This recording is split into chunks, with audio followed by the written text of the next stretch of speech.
Hey guys, it's Natalie here, founder of NADUPOR.com, and I'm doing a quick video today just to do a shout out and to celebrate, thank God, that Mercury in retrograde is over.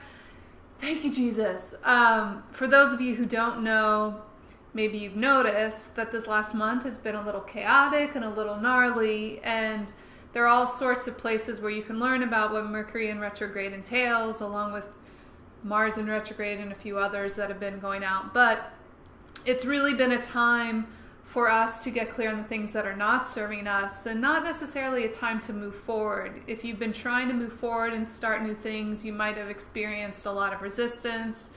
You might have noticed things kind of falling to the wayside, or things not working, or glitches in technology or communication. And I think it's been kind of stressful for people. And it does seem like there's an overabundance of fear and anxiety for all of us, because things are very much in flux, and it feels like we're being asked to let go of stuff without necessarily knowing what goodness or whatever is coming in place of what we're releasing.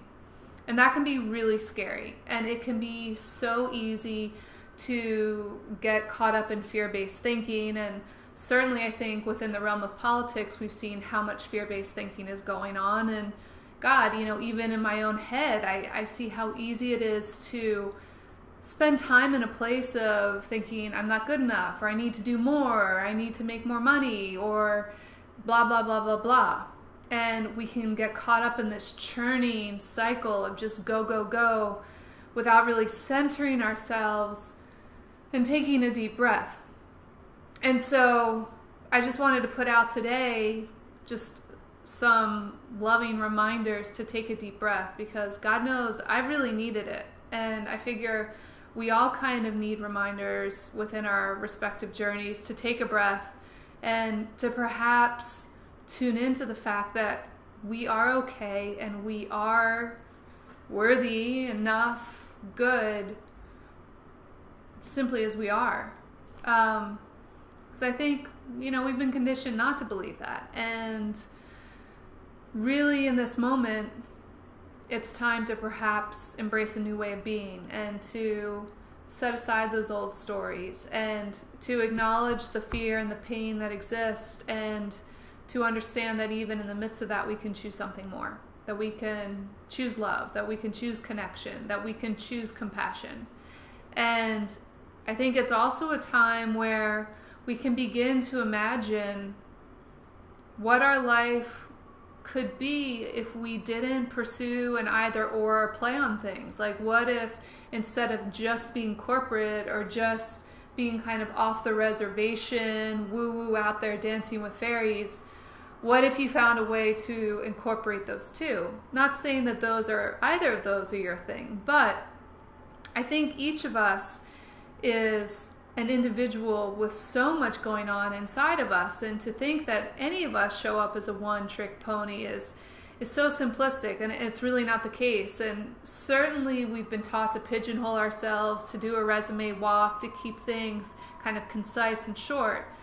And it's really important at these moments to start to recognize how rich we are in terms of the skills, the gifts, the resources, the emotions that each of us brings to the table.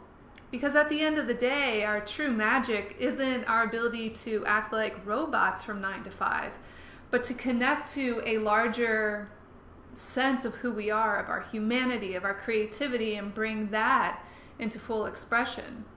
And that's not something that we've really been taught to value. At least that's something that I've noticed.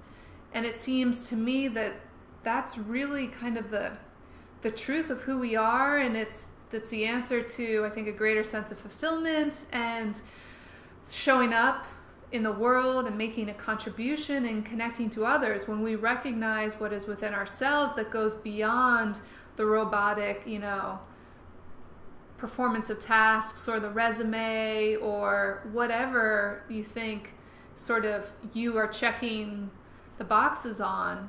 What makes you human? What causes you to feel? What brings you to your knees? What causes you to expand with joy? What makes you want to create and connect with others? That's the magic here.